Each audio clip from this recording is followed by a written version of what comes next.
নমস্কার বন্ধুরা, ভিন্ন স্বাদের গল্পে আপনাদেরকে স্বাগত। আজকের ভারতের ইতিহাসের যে পর্বটি সম্পর্কে আমরা জানব সেটি হল কৃষক অসন্তোষ ও বিদ্রোহ। ইংরেজদের স্বৈরাচারী অপশাসন, অর্থনৈতিক শোষণ, ধর্মীয় অনাচার প্রভৃতির প্রতিবাদে ইংরেজ শাসনের সূচনা থেকেই দেশের বিভিন্ন অঞ্চলে নানা বিদ্রোহ দেখা দেয়। দেশের অভিজাত বা শিক্ষিত সম্প্রদায় নয়, ইংরেজদের স্বার্থান্ধ নীতির প্রতিবাদে অশিক্ষিত ও দরিদ্র কৃষক, আদিবাসী, তাঁতি, শ্রমিক ও সৈনিকরা সর্বপ্রথম সশস্ত্র বিদ্রোহে সামিল হয়। ভারতে ইংরেজ শাসন প্রতিষ্ঠার প্রথম 100 বছরের ইতিহাস দেশের বিভিন্ন অঞ্চলে সংগঠিত এইসব হতদরিদ্র সাধারণ মানুষের বীরত্বপূর্ণ বিদ্রোহে পূর্ণ। সরকারি নিপীড়ন ও সেনাবাহিনীর চাপে এই আন্দোলনগুলি ব্যর্থ হয় ঠিক, কিন্তু দেশের বুকে তারা যে বিপ্লবী চেতনা ও ঐতিহ্যের সৃষ্টি করেছিল তার প্রভাব ছিল সুদূর প্রসারী। কৃষক বিদ্রোহ, ফরাজি আন্দোলন।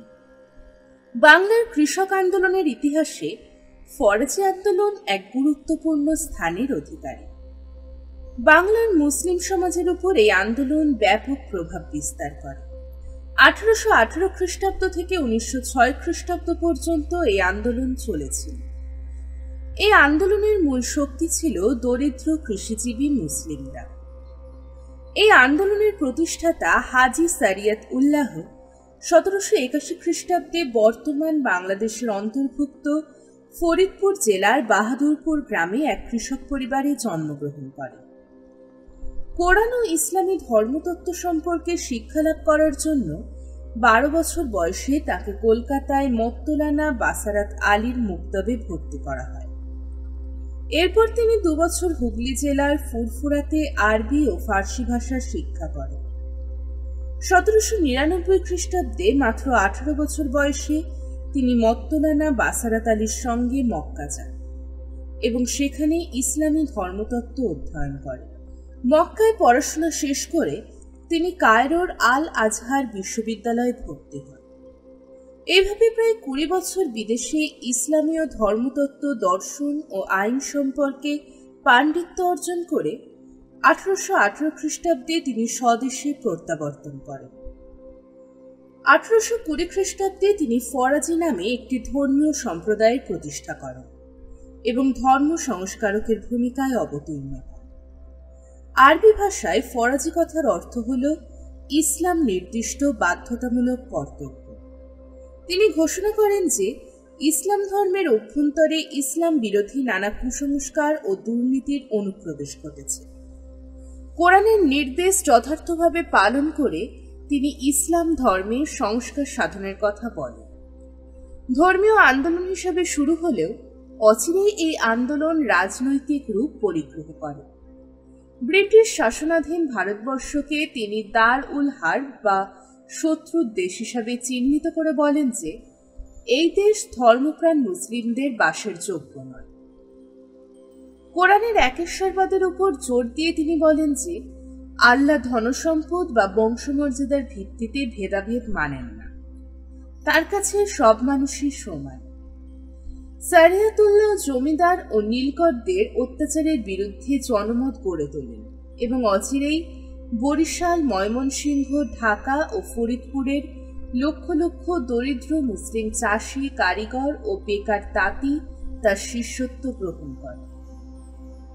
বলা বাহুল্য, এইভাবে বাংলার কৃষকদের মধ্যে এক জাগরণের সৃষ্টি হয় এবং তারা জমিদারের অন্যায় অত্যাচার ও জুলুমের বিরুদ্ধে প্রতিবাদ জানাতে সাহসী হয়।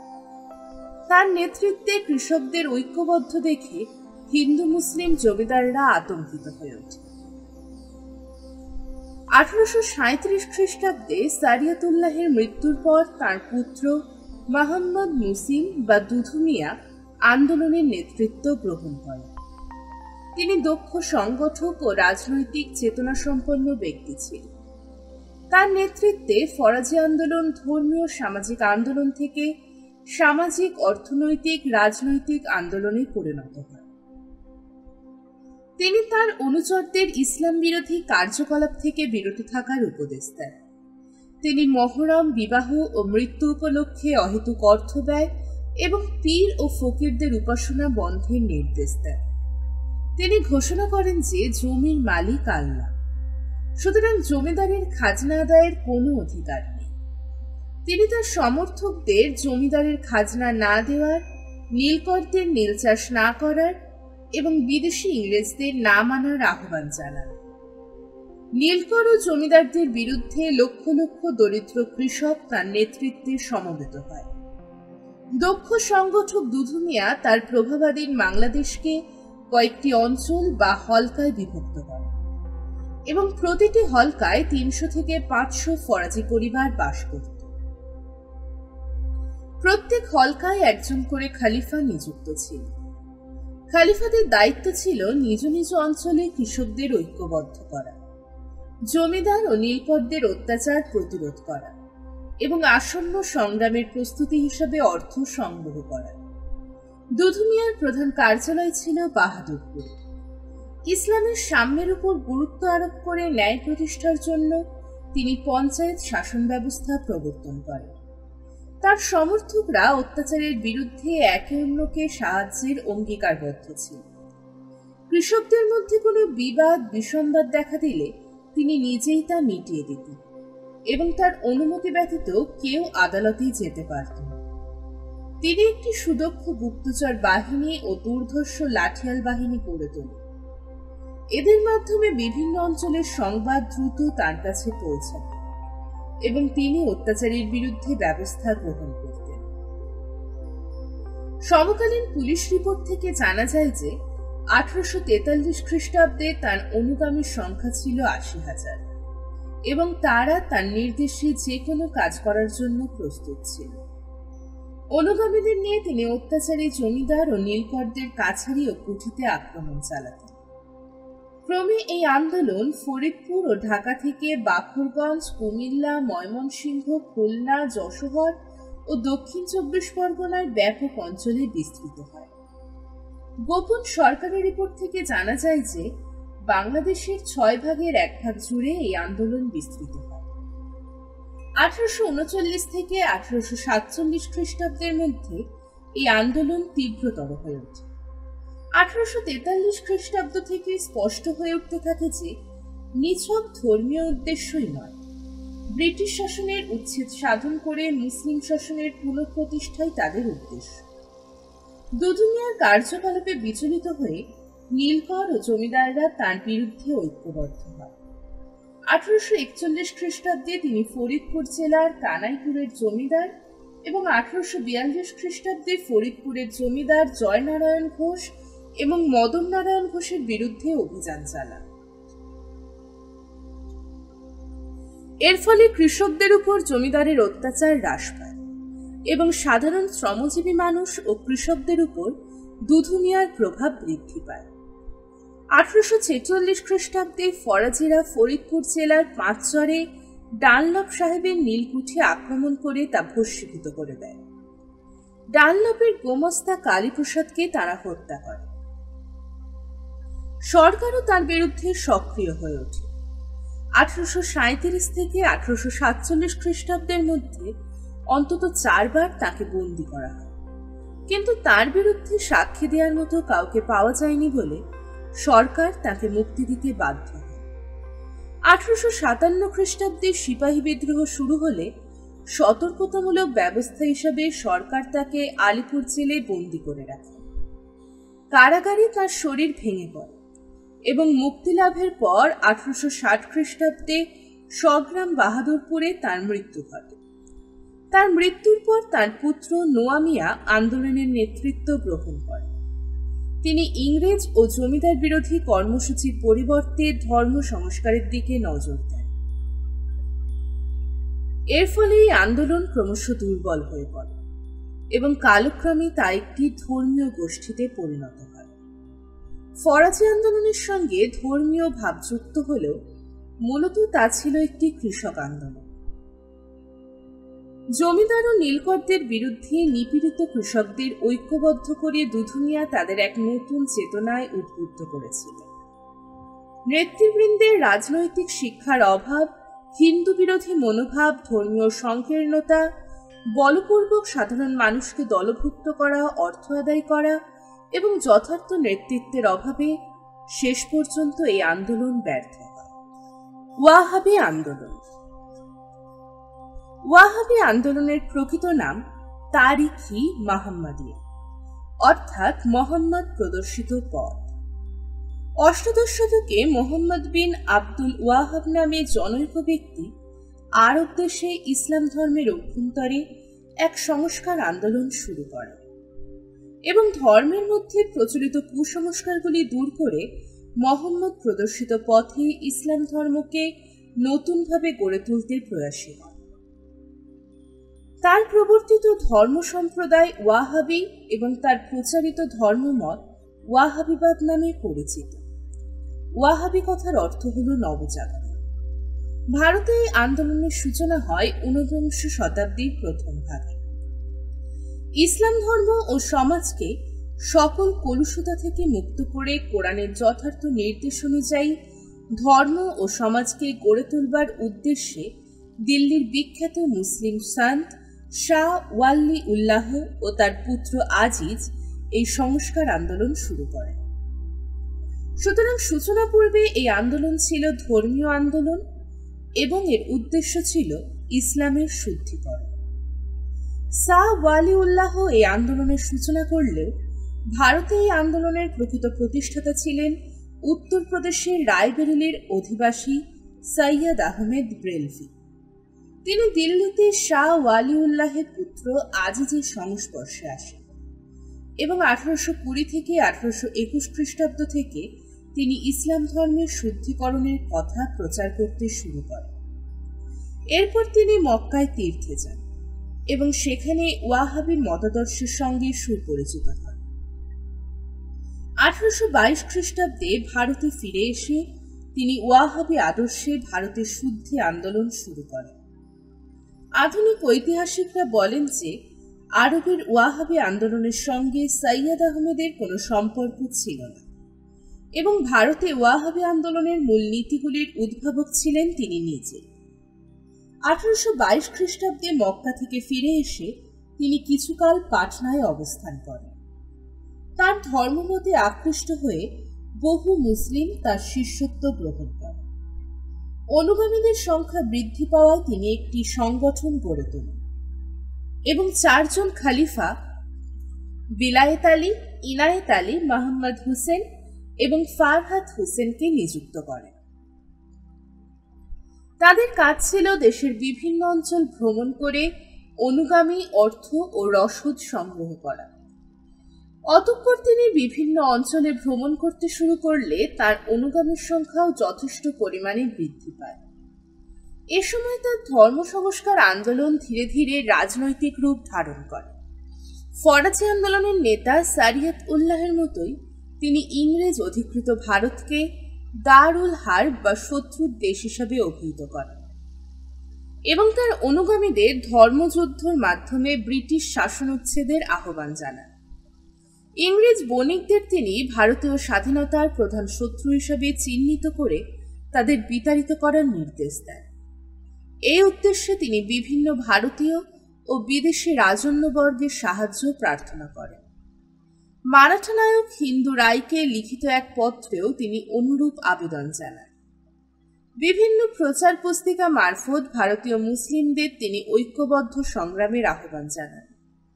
আসন্ন ধর্মযুদ্ধের প্রস্তুতি হিসাবে তিনি এক সেনাদল গড়ে তোলেন এবং তাদের আধুনিক ইউরোপীয় পদ্ধতিতে প্রশিক্ষণ দানের ব্যবস্থা করা হয়।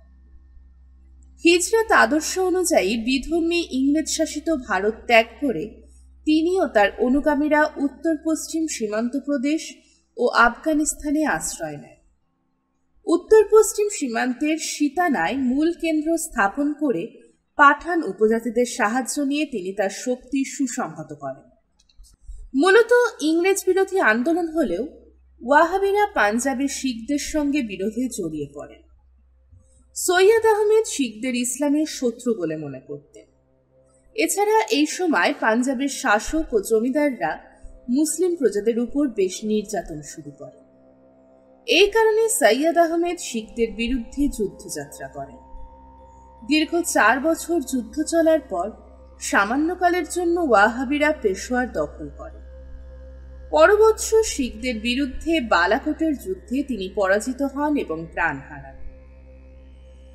সৈয়দ আহমেদের মৃত্যুর পর উত্তর পশ্চিম সীমান্ত প্রদেশ, পাঞ্জাব, বাংলা, বিহার, মিরাট, হায়দ্রাবাদ ও অন্যান্য অঞ্চলে ওয়াহাবি বিদ্রোহ ব্যাপক রূপ ধারণ করে। ইংরেজদের পাঞ্জাব জয়ের পর ওয়াহাবিদের সঙ্গে তাদের দীর্ঘস্থায়ী সংগ্রামের সূচনা হয়। ভারতের বিভিন্ন অঞ্চল থেকে ওয়াহাবি ধর্মযোদ্ধারা প্রচুর অর্থ ও অস্ত্র নিয়ে মুলতানে সমবেত হয়।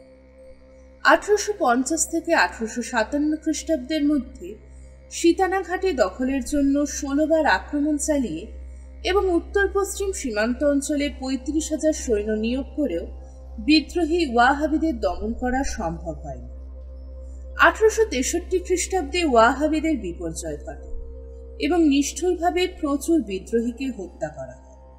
তবে এই বিদ্রোহ একেবারে দমন করতে 1885 খ্রিস্টাব্দ পর্যন্ত ইংরেজদের চেষ্টা চালাতে হয়। বাংলাদেশে ওয়াহাবি আন্দোলনের প্রধান নেতা ছিলেন মীর নিসার আলী বা তিতু মীর। তিনি 24 পরগনার বাদুড়িয়া থানার অন্তর্ভুক্ত হায়দারপুর গ্রামে জন্মগ্রহণ করেন। 39 বছর বয়সে মক্কায় হজ করতে গিয়ে তিনি সৈয়দ আহমেদের সঙ্গে পরিচিত হন এবং ওয়াহাবি আদর্শ গ্রহণ করেন। অসাধারণ সংগঠন শক্তির অধিকারী তিতু মীর সুদখোর মহাজন ও নীলকর জমিদারদের হাতে নির্যাতিত দরিদ্র মুসলিমদের নিয়ে এক বিরাট সংগঠন গড়ে তোলেন। নির্যাতিত বহু হিন্দুও তার সংগঠনে যোগ দেন। 24 পরগনা, নদিয়া, যশোহর, রাজশাহী, ঢাকা, মালদহ প্রভৃতি স্থানে তিনি তীব্র আন্দোলন শুরু করেন। তার আন্দোলনে হিন্দু মুসলমান উভয় সম্প্রদায়ের জমিদার ও নীলকর সাহেবরা আতঙ্কিত হয়ে ওঠে। জমিদার ও নীলকরদের সঙ্গে তার বিবাদকে কেন্দ্র করে ইংরেজ সরকারের সঙ্গে তার সংঘর্ষ বাধে। জমিদার, নীলকর ও সরকার তার বিরুদ্ধে সমবেত হয়। তারা একযোগে ওয়াহাবিদের উপর নানা রকম অত্যাচার করতে থাকে। পুরার জমিদার কৃষ্ণদেব রায়ের অত্যাচার সকলকে ছাড়িয়ে যায়। তিতু মীরের শিষ্যদের দাড়ি রাখতে হতো। তিনি ঘোষণা করেন যে যারা তিতুর শিষ্যত্ব গ্রহণ করে ওয়াহাবি হবে ও দাড়ি রাখবে তাদের জরিমানা দিতে হবে। বলা হয় যে যারা তিতু মীরকে বাড়িতে স্থান দেবে তাদের বাড়িঘর থেকে উচ্ছেদ করা হবে। এইসব নানা কারণে তিতু মীরের সঙ্গে কৃষ্ণদেব রায়ের সংঘর্ষ বাধে। তিতু মীর 300 অনুচর সহ কৃষ্ণদেব রায়ের গৃহ আক্রমণ করে। এই সংঘর্ষে হিন্দু মন্দির ধ্বংস হয়, পুরোহিত নিহত হন এবং বেশ কিছু ধনী মুসলিম গৃহ লুণ্ঠিত হয়। এরপর তিনি বারাসাত বসিরহাটের বিস্তীর্ণ অঞ্চলে ইংরেজ রাজত্বের অবসান ঘোষণা করে নিজেকে বাদশাহ বলে অভিহিত করেন। মঈনুদ্দিন নামে জনৈক ওয়াহাবিকে প্রধানমন্ত্রী এবং ভাগ্নীয় গোলাম মাসুমকে তিনি তার সেনাপতি হিসেবে নিয়োগ করেন। বাদুড়িয়ার 10 কিলোমিটার দূরে নারকেলবেড়িয়া গ্রামে তিনি একটি বাঁশের কেল্লা তৈরি করে সেখানে তার সদর দপ্তর স্থাপন করেন। তিনি টাকি, গোবরডাঙ্গা প্রভৃতি স্থানের জমিদারদের কাছ থেকে কর দাবি করতে শুরু করেন। এই ঘটনা বারাসত বিদ্রোহ নামে পরিচিত। বলা বাহুল্য, স্থানীয় জমিদারবর্গ, নীলকর এবং কোম্পানির পক্ষে এসব মেনে নেওয়া সম্ভব ছিল। তাদের সম্মিলিত বাহিনী পরাজিত হয়। অতঃপর 1831 খ্রিস্টাব্দে লর্ড উইলিয়াম বেন্টিং তার বিরুদ্ধে এক অভিযান প্রেরণ করে। কামানের আঘাতে বাঁশের কেল্লা ধ্বংস হয়। তিতু মীর ও তার কয়েকজন অনুগামী বীরের মতো যুদ্ধক্ষেত্রে প্রাণ দেন। বন্দী সৈন্যদের ফাঁসি হয় এবং অনেকে দীর্ঘমেয়াদী কারাদণ্ড ভোগ করে। ওয়াহাবি আন্দোলনের প্রকৃতি বা চরিত্র সম্পর্কে ঐতিহাসিকেরা একমত নন। ডক্টর কুয়েমউদ্দিন আহমদের মতে এই আন্দোলনে হিন্দু মুসলিম একত্রে অংশগ্রহণ করে এবং এতে সাম্প্রদায়িকতার কোনো ভূমিকা ছিল না। এই আন্দোলন ছিল ভারতীয় স্বাধীনতা সংগ্রামের অঙ্গ এবং আন্দোলনকারীদের লক্ষ্য ছিল ভারত থেকে ব্রিটিশ শক্তির বিতাড়ন। উইলিয়াম হান্টার বলেন যে এই আন্দোলন ছিল নিপীড়িত কৃষক শ্রেণীর স্বার্থে পরিচালিত লাল প্রজাতন্ত্রী আন্দোলন। ডক্টর রমেশচন্দ্র মজুমদারের মতে বহু হিন্দু এই আন্দোলনের সমর্থক হলেও তা কখনোই জাতীয় আন্দোলন ছিল না, বা এই আন্দোলন সাম্প্রদায়িকতা মুক্তও ছিল না। হিন্দু মুসলিমদের মধ্যে সমান অধিকারের লক্ষ্য নিয়েও এই আন্দোলন গড়ে ওঠেনি। বিদ্রোহীদের লক্ষ্য ছিল ইংরেজ শাসনের স্থলে মুসলিম শাসন প্রতিষ্ঠা করা। তবে একথা ঠিকই যে ওয়াহাবি আন্দোলন দরিদ্র মুসলিমদের সমর্থন পায়। হিন্দু মুসলিম উভয় সম্প্রদায়ের জমিদারি তাদের শত্রু ছিল এবং এই আন্দোলন ইংরেজ সরকারের ভিত্তিমূলে প্রবল আঘাত হানে। আদিবাসী বিদ্রোহ, কোল বিদ্রোহ। ছোটনাগপুর অঞ্চলের আদিবাসী কোলরা, হো, মুন্ডা, ওঁরাও প্রভৃতি বিভিন্ন সম্প্রদায়ে বিভক্ত ছিল। এই অঞ্চলে তারা স্বাধীনভাবেই বসবাস করত। 1820 খ্রিস্টাব্দে পোড়াহাটের রাজা ব্রিটিশদের আনুগত্য স্বীকার করেন ও বিপুল পরিমাণে বার্ষিক করদানে সম্মত হন। তিনি পার্শ্ববর্তী কোল অঞ্চলটি নিজ রাজ্যাংশ বলে দাবি করেন এবং ইংরেজ সরকারও তা মেনে নেয়। অতঃপর তিনি কোলদের হো সম্প্রদায়ের কাছ থেকে খাজনা আদায় করতে গেলে কোলদের মধ্যে প্রবল অসন্তোষ দেখা দেয়। তারা রাজকর্মচারীদের হত্যা করে। এমতো অবস্থায় পোড়াহাটের রাজার সহায়তায় রোকসেস নামক সেনাপতির নেতৃত্বে বিরাট একদল ইংরেজ সৈন্য আসে। তীর, ধনুক, বল্লমে সজ্জিত আদিবাসী কোলরা আধুনিক অস্ত্রে সজ্জিত ইংরেজদের বিরুদ্ধে মরণপণ সংগ্রামে অবতীর্ণ হয়। পরাজিত ইংরেজ সেনাদল পিছু হটতে বাধ্য হয়। পরের বছর 1821 খ্রিস্টাব্দে রোকসেস পুনরায় কোলদের বিরুদ্ধে আক্রমণ হানেন। ব্রিটিশ সেনাবাহিনীর সঙ্গে তখন কামান ছিল। প্রবল প্রতিরোধ সত্ত্বেও শেষ পর্যন্ত অরণ্য সন্তান কোলরা আত্মসমর্পণে বাধ্য হয়। 1831 খ্রিস্টাব্দে পুনরায় কোলরা বিদ্রোহী হয়ে ওঠে। রাজস্ব আদায়ের জন্য ছোটনাগপুর অঞ্চল হিন্দু, মুসলিম ও শিখ মহাজনদের ইজারা দেয়া হয়। রাজস্ব আদায়ের জন্য তাদের অত্যাচার সীমা অতিক্রম করে এবং তারা দরিদ্র কোলদের সর্বস্ব কেড়ে নিতে শুরু করে। এছাড়া উচ্চহারে রাজস্ব নির্ধারণ এবং ব্রিটিশ বিচার ও রাজস্ব সংক্রান্ত আইন কানুন প্রবর্তন কোলদের প্রাচীন সমাজ ব্যবস্থা বিপর্যস্ত করে দেয়। এই শোষণ ও উৎপীড়নের প্রতিবাদে বুদ্ধ ভগত, জোয়া ভগত, ঝিন্দ্রাই মানকি ও সুইমুন্ডা কোলদের সমবেত করতে থাকেন। 1831 খ্রিস্টাব্দে রাঁচি জেলায় মুন্ডা ও ওঁরাও সম্প্রদায়ের কৃষকেরা সর্বপ্রথম বিদ্রোহ ঘোষণা করে। এই সংবাদ ছড়িয়ে পড়লে সিংভূম, মানভূম, হাজারিবাগ ও পালামৌ জেলার সর্বত্র বিদ্রোহ দেখা দেয়। চার্লস মেটকাফের মতে বিদ্রোহীদের উদ্দেশ্য ছিল ইংরেজ শাসন ধ্বংস করা। বিদ্রোহীরা সীমাহীন নিষ্ঠুরতার আশ্রয় গ্রহণ করে। জমিদার, জোতদার, শস্য ব্যবসায়ী, মহাজন, ইংরেজ কর্মচারী, এমনকি আদিবাসী নয় এমন কোনো মানুষই তাদের আক্রমণের হাত থেকে রেহাই পায়নি। তারা জমিদার, মহাজন ও ব্যবসায়ীদের ইংরেজ শাসনের অঙ্গ বলেই মনে করত। বিদ্রোহীরা এইসব লোকদের ঘরবাড়িতে অগ্নিসংযোগ করে তাদের নিষ্ঠুরভাবে হত্যা করে। কেবলমাত্র কামার ও ছুতররাই তাদের আক্রমণের হাত থেকে রক্ষা পায়, কারণ অস্ত্রশস্ত্র ও অন্যান্য প্রয়োজনীয় দ্রব্যাদি সরবরাহের জন্য তাদের প্রয়োজন ছিল। বিদ্রোহ দমনের জন্য দানাপুর ও পাটনা থেকে সেনাবাহিনী আসে। বিভিন্ন স্থানে সেনাবাহিনীর সঙ্গে বিদ্রোহীদের খণ্ডযুদ্ধ চলতে থাকে। 2 বছর চেষ্টার পর তীর, ধনুক ও বল্লমের বিপক্ষে আধুনিক অস্ত্রাদি ব্যবহার করে ইংরেজ বাহিনী জয়যুক্ত হয়। হাজার হাজার আদিবাসী, নরনারী ও শিশুকে নির্মমভাবে হত্যা করে 1833 খ্রিস্টাব্দে ব্রিটিশ সরকার এই বিদ্রোহ দমন করে। অবস্থা এমনই ভয়ঙ্কর হয়েছিল যে সরকার এই অঞ্চলটি বিহার প্রদেশ থেকে বিচ্ছিন্ন করে এর শাসনভার সামরিক কর্তৃপক্ষের হাতে অর্পণ করে। এই ব্যবস্থা 1854 খ্রিস্টাব্দ পর্যন্ত বলবৎ ছিল। সাঁওতাল বিদ্রোহ 1855 খ্রিস্টাব্দ থেকে 1856 খ্রিস্টাব্দ।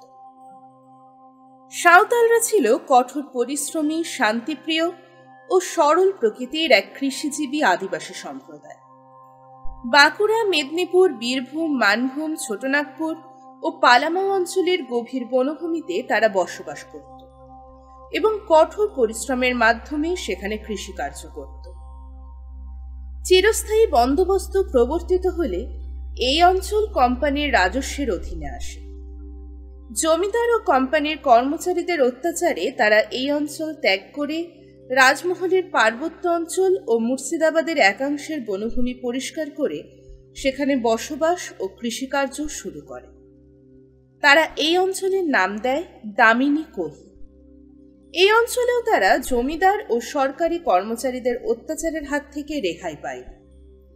নানাভাবে তারা সরল প্রাণ দরিদ্র সাঁওতালদের শোষণ করতে শুরু করে।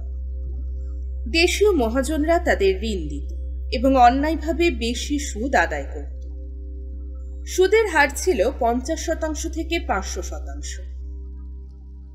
একবার ঋণ নিলে ঋণের জাল থেকে বেরিয়ে আসা তাদের পক্ষে সম্ভব হতো না এবং ঋণের দায়ে তাকে চাষের বলদ, জমির ফসল, এমনকি নিজেকেও হারাতে হতো। দোকানদাররা ভুয়া বাটখারায় কম ওজনে তাদের কাছে মালপত্র বিক্রি করত। খ্রিস্টান মিশনারিরা নানা অছিলায় তাদের ধর্মান্তরিত করত। ইংরেজ সেনা ও কর্মচারীরা বহু ক্ষেত্রে জোর করে তাদের হাঁস, মুরগি, ছাগল কেড়ে নিত। এমনকি সাঁওতাল নারীদের সম্মানে হাত দিতেও কসুর করত না। এইসব অত্যাচারের প্রতিবাদে সিধু ও কানু নামে দুই ভাইয়ের নেতৃত্বে 1855 খ্রিস্টাব্দের 30 জুন ভাগনাডিহির মাঠে 10,000 সাঁওতাল সমবেত হয়ে স্বাধীন সাঁওতাল রাজ্য প্রতিষ্ঠার কথা ঘোষণা করে। তাদের সমর্থনে এগিয়ে আসে কামার, কুমোর, ছুতোর, তাঁতি প্রভৃতি সাধারণ মানুষ। 7ই জুলাই তারা প্রকাশ্যে বিদ্রোহ ঘোষণা করে। সিধু কানু ছাড়াও চাঁদ ও ভৈরব নামে দুই ভাই এবং বীর সিং, কালো প্রামাণিক, ডোমন মাঝি এই বিদ্রোহে নেতৃত্ব দেন। বিদ্রোহীদের সংখ্যা ক্রমে 50,000-এ পৌঁছায়। প্রথম দিকে ভাগলপুর থেকে মুঙ্গের পর্যন্ত অঞ্চলে তাদের কার্যকলাপ শুরু হয়। বিভিন্ন স্থানে 10,000 করে বিদ্রোহী সমবেত হয়ে ডাক চলাচল ও রেল যোগাযোগ সম্পূর্ণভাবে ব্যাহত করে। রেল স্টেশন, ডাকঘর, থানা, ইউরোপীয়দের বাংলো, দেশের জমিদারদের গৃহ তাদের আক্রমণের মূল লক্ষ্য হয়। আধুনিক অস্ত্রশস্ত্রে সজ্জিত ব্রিটিশ সেনাদলের বিরুদ্ধে সাধারণ তীরধনুক ও বল্লম নিয়ে বীর যোদ্ধারা অকুতভয়ে সংগ্রাম চালিয়ে যান। ভাগলপুর থেকে মুঙ্গের পর্যন্ত অঞ্চলে কার্যত ব্রিটিশ শাসনের অবসান ঘটে। ক্রমে বীরভূম ও মুর্শিদাবাদের একাংশেও এই বিদ্রোহ বিস্তৃত হয়। তাদের দমনের জন্য একাধিক ইংরেজ সেনাদল প্রেরিত হয় এবং পরাজিত হয়ে ফিরে আসে। শেষ পর্যন্ত 1856 খ্রিস্টাব্দের ফেব্রুয়ারি মাসে বিদ্রোহ দমিত হয় এবং 23,000 বিদ্রোহীকে নিষ্ঠুরভাবে হত্যা করা হয়। সিধু কানু ও অন্যান্য নেতাদের ফাঁসি দেয়া হয়। বহু বন্দীর হাত থেকে 14 বছর মেয়াদের কারাদণ্ড হয় এবং 36টি সাঁওতাল গ্রাম ধ্বংস করা হয়। সাঁওতাল বিদ্রোহ ছিল কৃষক বিদ্রোহ। কেবলমাত্র সাঁওতালরাই নয়, স্থানীয় কুমোর, তেলি, কর্মকার, মুসলিম, তাঁতি, চামার, ডোম প্রভৃতি সম্প্রদায় ও পেশার মানুষ এই বিদ্রোহে যোগ দিয়েছিল। এই বিদ্রোহ কেবলমাত্র জমিদার ও মহাজন বিরোধী ছিল না, তা স্পষ্টতই ছিল ব্রিটিশ বিরোধী। বাংলার লেফটেন্যান্ট গভর্নর হ্যালিডে বলেন যে এই বিদ্রোহের উদ্দেশ্য ছিল ব্রিটিশ শাসনের অবসান ঘটানো। ডক্টর রমেশচন্দ্র মজুমদারের মতে 1857 মহাবিদ্রোহকে যদি স্বাধীনতা সংগ্রামের মর্যাদা দেয়া হয়, তাহলে সাঁওতাল বিদ্রোহেরও এই একই মর্যাদা পাওয়া উচিত। সুপ্রকাশ রায় এই বিদ্রোহকে মহাবিদ্রোহের অগ্রদূত স্বরূপ বলে অভিহিত করেছেন। অধ্যাপক নরহরি কবিরাজ এই বিদ্রোহকে গণসংগ্রাম বলে আখ্যায়িত করেছেন। এখানেই শেষ হল কৃষক অসন্তোষ ও বিদ্রোহ। আজকের ভারতের ইতিহাসের এই পর্বটি আপনাদের কেমন লাগলো অবশ্যই জানাবেন কমেন্ট বক্সে। আর এখনো যদি আমার চ্যানেলটি সাবস্ক্রাইব করে না থাকেন, এক্ষুনি চ্যানেলটিকে সাবস্ক্রাইব করে নিন।